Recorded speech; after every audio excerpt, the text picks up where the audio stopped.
any human being created by God to go. And God did not make that place for human being. He made that place for the devil and his agents. But stubborn human beings who will disobey God like the devil will also go there. God have no mind to put any human being in hell. It's a dangerous and a deadly place he made for the devil and his people. What was to follow was an earth-shattering statement by the angel. Daniel couldn't have imagined in his wildest dreams that he would hear the judgment. Daniel, if the book of your life was to be closed today, this would be your portion. No. I'm a pastor. I'm a child of God. I'm born again. And I preached all over this country. I mean, the country in which I'm... This country. No. This country. Enough. Daniel, on your way to the first hospital, you were asking God to forgive you, but you would not forgive your wife, and your sins have not been forgiven. It is a matter of reaping what you've sown. You cannot sow unforgiveness to your wife and reap forgiveness from God.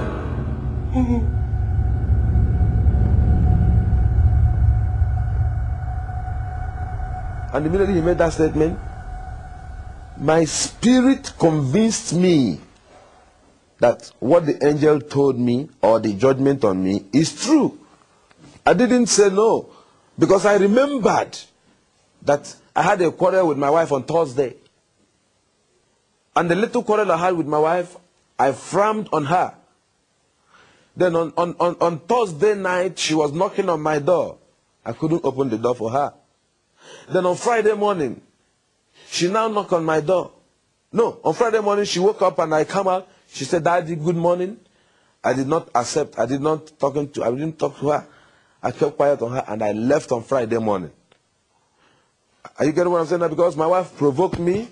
She offended me. She did something wrong. And I was angry on her. I was annoyed. So I didn't accept her great. I left on Friday. On my way coming back, I had the accident and died. So now the angel told me that my wife offended me and I did not forgive my wife. And I come to God and ask God to forgive me.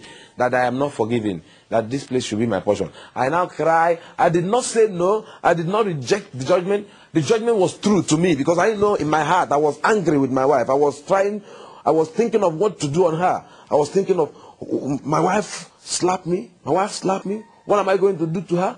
What am I going to do? I was thinking of what to do. So in my heart, I was annoyed. And I believe God was judging my heart.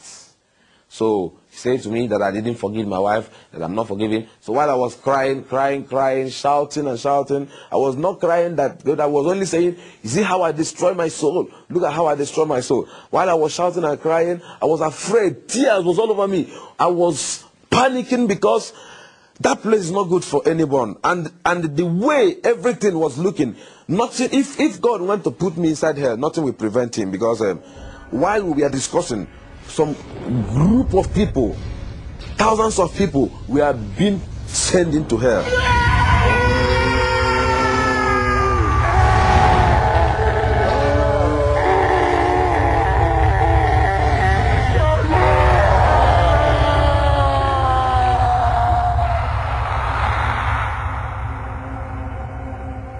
Then in me, I concluded in my heart that I must do something to make sure that my husband is revived. That I believe that he must come back to life if I should make a step of faith, that something good might come out of it. Papa,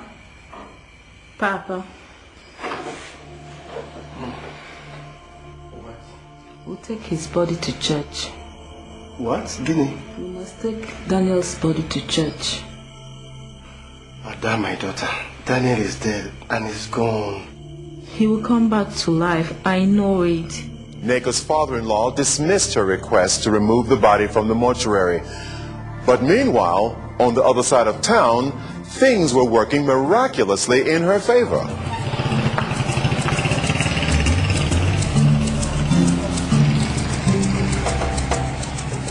As early as 5:30 to 6, I left my house with that dress, facing the dad, reaching Amimo Ikeduru. Then when I asked of the man, Reverend, the man, Mr. Lawrence A.K. Ihuba, then they directed me to him, and I told him to come and remove the corpse that they brought inside my mortuary. They claimed that he died on accident case because during that time he was bleeding. Yeah. Then I asked them to come and remove the body. I saw some kind of signs. I don't know what is wrong with the corpse. I don't want anything to hurt me, because this job is a tedious job. It's a dangerous job.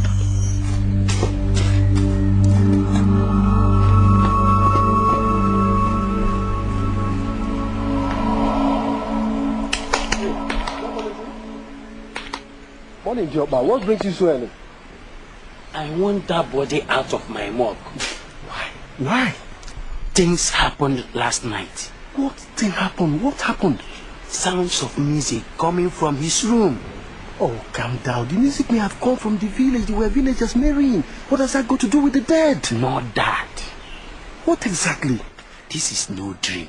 There were music coming from his room. Yo, but tell me, were you drinking last night or what? I didn't drink anything. I mean every bit of it. And we took him from the mortuary. We dressed him up and put him inside the casket. Then we took off from Owerri. Then we continued coming down to Onitsha. His glorious cathedral, Grace of God Mission, Anambra State. That was Aguleri, Umuleri Road, where Reverend Richard Dawkins serving crusade. That let Richard Dawkins pray for him that he will raise again. I started laughing. So this comes, they say, yes, okay, give me the tally. She went and bought the tally and cleared their bill. Then we dress the body. When I dress the corpse, I call on my assistant to join me. They hired an ambulance. They went and bought a coffin, the white coffin inside the roof there. I said, okay, I'll go with 2 people. Let me witness. Maybe it is the power of God or anything that happens, I will know.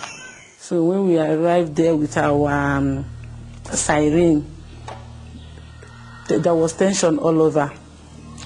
Security people came, both the church security, the one they signed from local government, even from federal government, even the one that came with bunker. Some of them, they thought that we were evil people that came to bomb bunker the first time. They were pushing me left, right, and center. Then I was withstanding their pushing and their torment. They were abusing me and calling me all sorts of names. So at the time I told them that he's dead, he's even a man of God. People should not kill me. He's a man of God, only that he had an accident and died. That they should allow us to take him inside so that Bonke can pray for him. And I believe that he can come back to life. The security guards refused them entry into the premises, thinking they might have a bomb in the casket.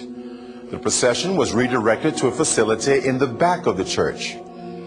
Daniel was taken out of the casket and laid on a table. People started praying for him, praying for resurrection. Then the angel said to me that he's sending me back to the world to go and warn this generation, because this is going to be the last warning to this generation. As prayers was going on, then his heart began to pant. Life began to come in his heart. We continued praying, we were praying, we were praying. As all these things were going on, he began to breathe gradually, but his body was still stiff.